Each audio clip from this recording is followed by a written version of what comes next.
नमस्कार दोस्तों। जब छोटी श्रुति का जन्म हुआ तो जन्म के बाद श्रुति का चेहरा देखकर दादा दादी ऐसे मुंह बना रहे हैं जैसे किसी प्यारी सी गुड़िया का जन्म ना होकर किसी काल का जन्म हो गया हो। मानो आज से हमारे घर में मुसीबतों का पहाड़ टूट पड़ेगा इस छोटी सी बच्ची की वजह से। बस इसी नियत से बच्ची को गोद में लिया जा रहा है। दादी जैसे ही बच्ची को गोद में लेती है, श्रुति का चेहरा देखती है और कहती है, इस मुसीबत को हमारे ही घर में आना था। ऊपर आसमान की तरफ देखकर कहती है, हे भगवान, किस जन्म की दुश्मनी निकाल रहा है तू मुझसे। कितनी आशा से मैंने अपने बेटे की शादी की। आज 9 महीने से अपनी बहू की सेवा कर रही हूँ, उसे खिला पिला रही हूँ, उसका ध्यान रख रही हूँ, बस इसी उम्मीद से कि एक पोते को मैं गोद में ले सकूं। और तुमने दिया भी क्या ये पोती। मैं क्या करूँ इस लड़की का। एक तो पूरी जिंदगी मेरे घर सर पर नाचेगी, खर्चा करवाएगी और शादी करते वक्त जो भी कमाई है सब समेट कर अपने ससुराल ले जाएगी। ना ही हमारे बुढ़ापे का सहारा बनेगी और ना ही अपने बाप की। फिर इस लड़की को हमारे घर क्यों दे दिया। तभी बहू की आंख खुलती है, देख रही है सासू माँ बच्ची को गोद में ली हुई है। बहू कहती है, माँ जी ऐसा क्यों कहती हैं। आजकल लड़कियां किसी बात में कम नहीं है लड़कों से, और ये भी तो हमारे घर का चिराग है। इसी की वजह से आज मैं माँ बनी हूँ और आप दादी। सास चिल्लाते हुए कहती है, तुम चुप करो, तुम्हारी ही मनहूस जवान लग गई है। तुम ही बार बार कहती थी मेरी माँ को पहले बेटी हुई है तो मुझे भी शायद बेटी होगी। तेरी काली जबान ही आज लगी है, ले संभाल अपनी बच्ची को। ऐसा कहते हुए बहुत ही झटके के साथ बच्ची को बेड पर पटकती है। इतने झटके से पटकती है कि बच्ची रोने लगती है और माँ का दिल तिलमिला उठता है, जैसे उसकी बच्ची को कितनी जोर से रख दिया हो बिस्तर पर।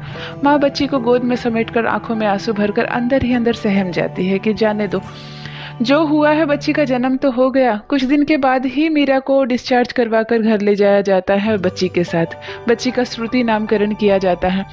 बच्ची की छठी में मीरा कहती है, माँ 4 औरतों को मोहल्ले से बुला लीजिए, पैर रंग दूंगी और थोड़ी सी मिठाइयाँ बांट दीजिए।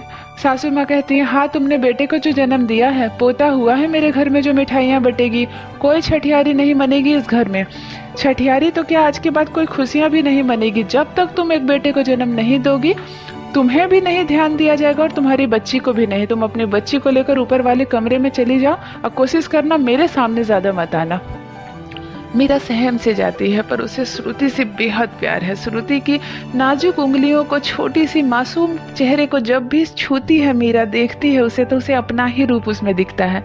उसे लगता है मेरी बेटी है, मेरी प्यारी गुड़िया है, इसे मैं बहुत जतन से पालूंगी, पोसूंगी, बड़ा करूंगी और इसकी बहुत सुंदर से शादी करूंगी किसी राजकुमार के साथ। सास की किसी भी बात का बुरा नहीं मानती है मीरा और श्रुति को गोद में भरकर ऊपर वाले कमरे में ही शिफ्ट हो जाती है। जब भी श्रुति रोती है चिल्ला चिल्ला कर, तो मानो कानों में उसके जहर घुल रहा हो। दादी का स्वभाव ऐसा है और दादाजी को भी दादी ने ऐसा ही कर दिया है। दादाजी का कभी कभी मन करता है कि पोती के साथ खेल लूं। तब जब दादी दोपहर को सो जाती है तब जाकर बहू के कमरे में जाते हैं। कहते हैं, बहू जरा बच्ची को 1 मिनट मेरी गोद में देना। मीरा बहुत मुस्कुरा कर बच्ची को सजा कर अपने ससुर जी के गोद में देती है। ससुर जी डर के मारे चुपचाप से वहीं खेलते हैं और फिर बच्ची को वहीं बिस्तर पर रखकर नीचे आ जाते हैं। कभी कभी इच्छा होती है कि उसे लेकर बगीचे में जाऊं, लेकिन पत्नी का डर है। पत्नी तो मानो नफरत करती है। अपने बेटे का भी कान में इतना भरती है कि बड़ा बेटा सुधीर भी अपनी छोटी सी नन्ही गुड़िया के साथ नहीं खेलता है। उसे ऐसा लगता है जैसे एक बोझ आ गई है हमारे घर में। अब क्या होगा, पूरी जिंदगी की कमाई लेकर जाएगी। इस तरह की बातें माँ ने बेटे के कान में घोल दिया है। लेकिन मीरा के प्यार में कोई कमी नहीं। वो अपनी बच्ची को बहुत जतन से बड़ा कर रही है। बच्ची देखते देखते 4 साल की हो गई है और बहुत अच्छे से बातें करने लगी है। और तभी मीरा को दूसरी बार प्रेग्नेंट होती है। दूसरी बार खुशखबरी सुना रही है, हाँ मीरा फिर से माँ बनने वाली है। सास की फिर से उम्मीद लग जाती है। डॉक्टर के पास लेकर मीरा को जाती है और कहती है, देखिए डॉक्टर साहब, इस बार ऐसी दवाई दीजिए कि लड़का ही जन्म ले। डॉक्टर मुस्कुराने लगती है और कहती है, माँ जी लड़का या लड़की जन्म देना ना ही माँ के हाथ में है और ना ही किसी डॉक्टर के हाथ में। आपको प्रार्थना करनी है, अपनी अर्जी देनी है तो ऊपर वाले को ही दीजिए। सासू माँ कहती है, वो तो मेरी सुनता है नहीं। किसी तरह 9 महीने बीतते हैं। मीरा को अस्पताल में भर्ती कराया जाता है और चलिए सासू माँ की इच्छा पूरी हो जाती है। मीरा ने जन्म दिया है एक बेटे को। मीरा बेटे को जन्म देकर चैन की सांस भरती है सिर्फ श्रुति के लिए कि चलो आज से श्रुति को भी घर में प्यार मिलेगा। उसका एक छोटा भाई आ गया है और श्रुति को जो सम्मान पिछले 4 सालों से और जो स्नेह नहीं मिल पा रहा था अब मिलेगा।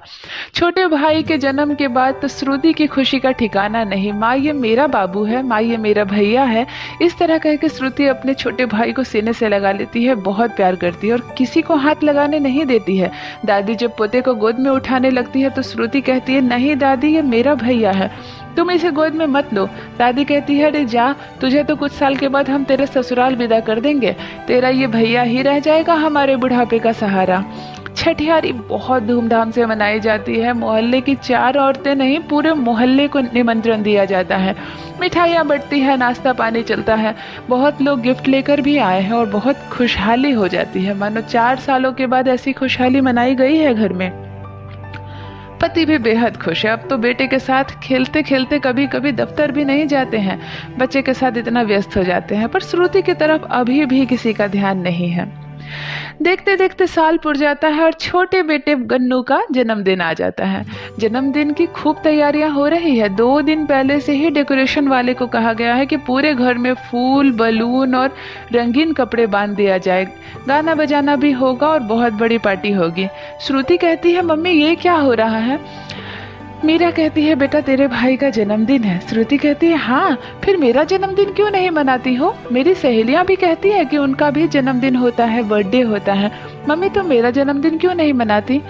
माँ कहती तो क्या कहती, उसकी आंखों में आंसू भर आते हैं और वो कहती है बेटा तुम्हारा जन्मदिन उसी दिन है जिस दिन तेरे भैया का जन्मदिन है। श्रुति बेहद खुश हो जाती है, कहती है अच्छा गन्नू भैया का और मेरा जन्मदिन एक ही दिन है? माँ कहती है हाँ। दादी के पास भागती हुई श्रुति जाती है और कहती है दादी कल मेरा जन्मदिन है। दादी कहती है कल तेरा जन्मदिन नहीं है, कल तो मेरे लाल का, मेरे राजा का जन्मदिन है। श्रुति कहती है हाँ हाँ, मेरा और मेरे छोटे बाबू का एक ही दिन जन्मदिन है।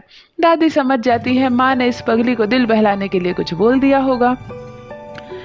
श्रुति अपने जन्मदिन के दिन मतलब अपने छोटे भाई के जन्मदिन के दिन बहुत सुंदर से फ्रॉक पहनकर तैयार होती है और जितने लोग घर में आते हैं सबको कहती है आज मेरा जन्मदिन है, आज मेरा जन्मदिन है। सभी उससे यही कहते हैं बेटा आज तुम्हारा जन्मदिन नहीं है, आज तेरे भाई का जन्मदिन है। श्रुति की बात समझ में आ जाती है कि नहीं आज मेरा जन्मदिन नहीं है। वो रूठ कर ऊपर कमरे में चली जाती है। मीरा पीछे से जाती है और कहती है बेटा क्या हुआ, तुझे भूख लगी है क्या? तू यहाँ क्यों आ गई? चलो नीचे जन्मदिन हो रहा है। वो कहती है नहीं माँ आज मेरा जन्मदिन नहीं है, आज तो मेरे भैया का जन्मदिन है। मेरा जन्मदिन कब आएगा? तुम मेरा जन्मदिन क्यों नहीं मनाती? मीरा सीने से लगाकर श्रुति को रोने लगती है और मन ही मन सारी बातें रख लेती है। आखिर नन्ही सी बच्ची को कहें भी तो क्या कहें कि बेटा तेरा जन्मदिन क्यों नहीं हम मनाते हैं या तेरी दादी क्यों नहीं मनाती है। सारी बातें मीरा मन में रखती है और जानती है कि शायद औरत की यही नियति होती है। लड़की का जन्म होना किसी किसी घर में आशीर्वाद नहीं श्राप समझा जाता है, लेकिन फिर भी मीरा अपने प्यार में और अपने स्नेह में कोई कमी नहीं करती है। ये थी दोस्तों माँ बेटी की एक दिल को छू लेने वाली छोटी सी कहानी। आशा करती हूँ कहानी आपको अच्छी लगी होगी। मेरी कहानियाँ पसंद आए तो चैनल को सब्सक्राइब जरूर कीजिए। बने रहिए मेरे साथ। धन्यवाद।